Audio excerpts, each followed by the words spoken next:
Hello everybody, you may remember that about 2 months ago I stood in exactly this spot with a bit of a problem. The island is tidal. But I'm back and I've done my due diligence, basically checking the tide times, and as you can see, the tide is out, so I can explore.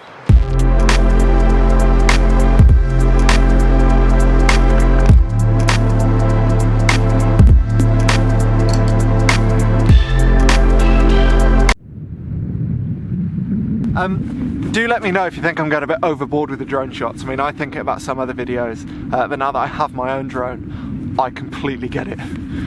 Oh, it's so addictive.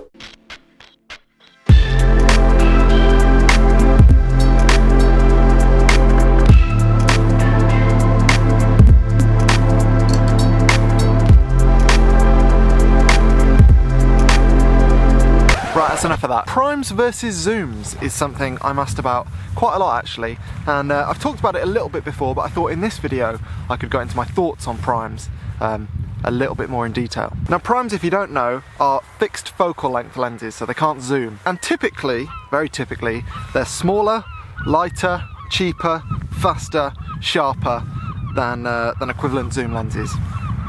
That's a huge generalisation. I mean, for example, this is also a prime lens. This is a 200mm micro 4/3 prime lens, which in full frame equivalents is 400mm, and well, look at it. I mean, this isn't cheap, small, light, but it is fast and sharp, so yeah. Anyway, I'm not going to rabbit on about weight and size and stuff, because as you can see, every lens is different and every system is different, and it would be a little bit pointless to try and compare all primes to all zooms. That's just silly. But one thing is consistent across all primes, and that's well, it's focal length, obviously. And my main thought about primes is that they're a very useful tool, particularly when you're starting out, or maybe not even when you're just starting out. Maybe you've got like 1 or 2 lenses and you're looking to improve your composition in particular. Primes can be a really good tool for that. Let me explain. Oh, flipping out, this is an attractive shot, isn't it? Right, you're gonna have to stick with me a little bit for this one. Let's say that you're stood exactly where I'm stood and you want to get a photo of this lighthouse behind me. And you look through your viewfinder to find that you've cut off the top and the bottom. But you've got a zoom lens on, so all you have to do is zoom out, and then you can take your photo. Simple. With a prime though, obviously you can't do that. With a prime, you've got to walk backwards. Okay, so here we are with a prime. I'm gonna have to walk backwards because I can't fit the lighthouse into my shot. But the beauty of a prime is the fact that as I'm walking backwards and trying to avoid all the cow shit, I'm assessing my options. I'm not just walking backwards in a straight line until I can get the whole lighthouse in. I mean, I could do that, I guess, but I find typically with a prime, it forces you to look at things in a different way. It forces you to look at different angles. So I might go over here somewhere, I might go over here, I might decide to try and get a low shot or a high shot. I mean, these are all completely rubbish. The point is though, that when you're using primes, particularly when you're just starting out, it can be a really good tool to make sure that you're experimenting with lots of different options. And all the time that you spend walking backwards and walking sideways and trying to find a composition is time spent learning. And I think sometimes you don't necessarily do that with the zoom, because let's be honest, sometimes as photographers we're just a bit lazy. Some more than others, I won't name names, but it can be really tempting with a zoom to just find a composition you're sort of happy with, get the right focal length, snap, and it's a done deal.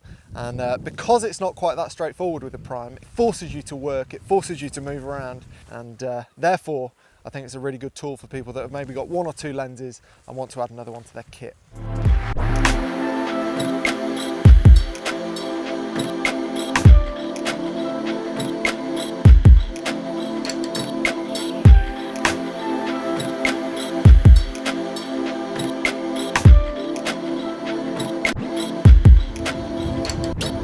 I've just realised that those of you who didn't watch that video a couple of months ago probably have absolutely no idea where I am. Basically, I'm on an island just off of Newborough Beach, which is on Anglesey, which is an island just off of North Wales.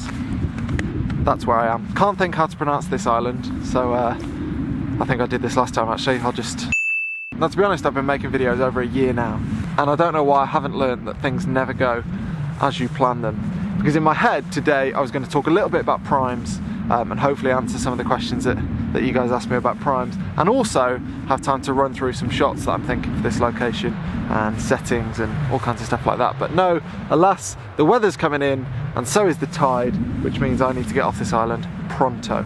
Also, I think that's pretty much the first time in my life I've used the word alas.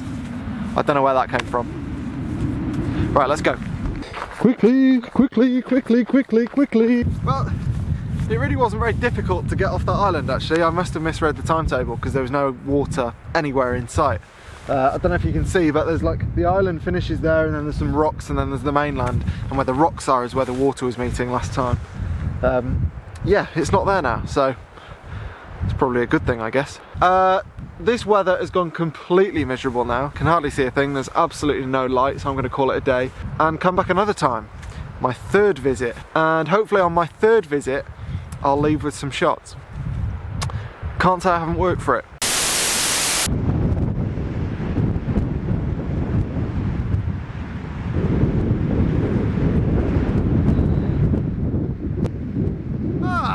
I'm back, just 2 days and a shave later.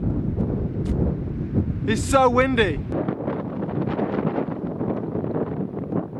Right, so here's the situation.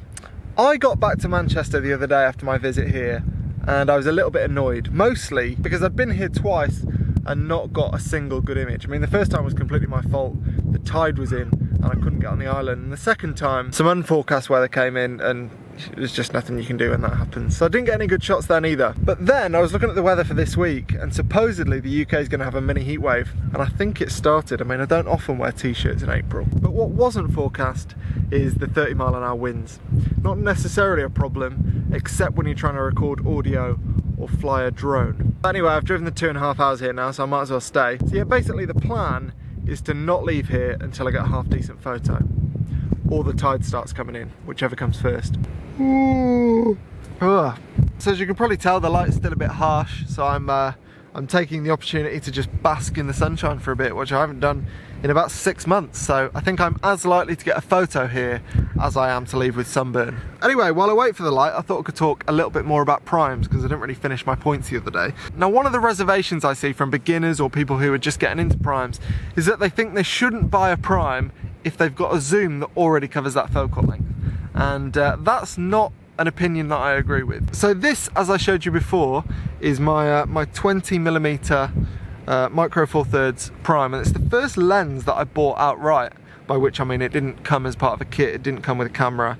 I bought it separately, and for the first probably 2 cameras that I had, or the first, I don't know, 2 or 3 years of my photography journey, I used this lens pretty much exclusively. It stayed strapped to those cameras, and I would never sell this lens, not because I use it a lot or because it's particularly impressive in its performance. It's not, and I don't. But every so often, I don't know, every 2 months or something, I force myself to go out with my camera and just this lens. And the reason for that is that I use zooms predominantly now. But using zooms every day, you can fall into bad habits again. So I use this every once in a while as a reset, because every time I pick this up or strap this to my camera, I have to work much harder for my compositions, and it's frustrating at the start, but after a while you get used to the work and you get used to surveying a scene properly, and that means that when I go back to the zooms, I'm not lazy and I'm approaching photos and scenes in the correct way. Oh, this is uncomfortable. So yeah, you don't have to worry about getting a prime that sits outside the current focal lengths that you have access to, and you don't have to spend a huge amount of money on a super fast prime. The point of them, or the point that I'm pushing in this case,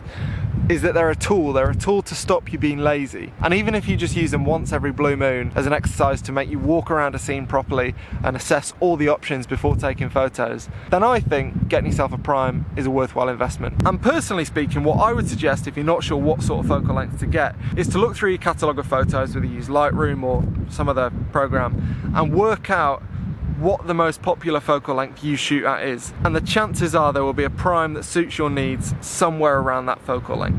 And if you can get a fast one, something that has a really wide aperture, then that's all the better, because you can use it for low light stuff as well, so it has another purpose too. Yeah, so that's my 2 cents on primes.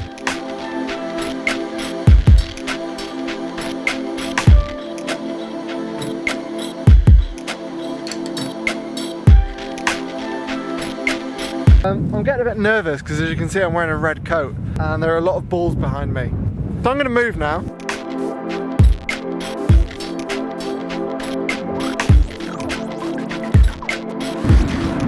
I mean, it's a very nice sunset. The clouds are just in the wrong place. Right, I think that is a wrap for this video and today, ladies and gentlemen. I've had a lovely day in the sun. I don't know how productive it's been. I can't really remember if I've got any decent images or not. I came today with the hope of having 1 or 2 or 3 or 4 really nice drone images, because as you've seen from B-roll and maybe some of the images that I've taken today, that place, that island, is perfect for drone photos, particularly at sunset or sunrise. But it didn't work out like that, primarily because it's way too windy, and as I'm sure you've seen from previous videos, I'm not the most accomplished drone pilot yet. So I say yeah, like I will be one day. I imagine, given what I think I've filmed, that this video has been a bit disjointed. Sorry about that if it has, and thank you very much for watching. I will see you next time for something hopefully a bit more jointed. I don't know what it is yet, I don't know when it'll be, but shut up, just rabbiting on. Yes, thank you for watching, and I'll see you later.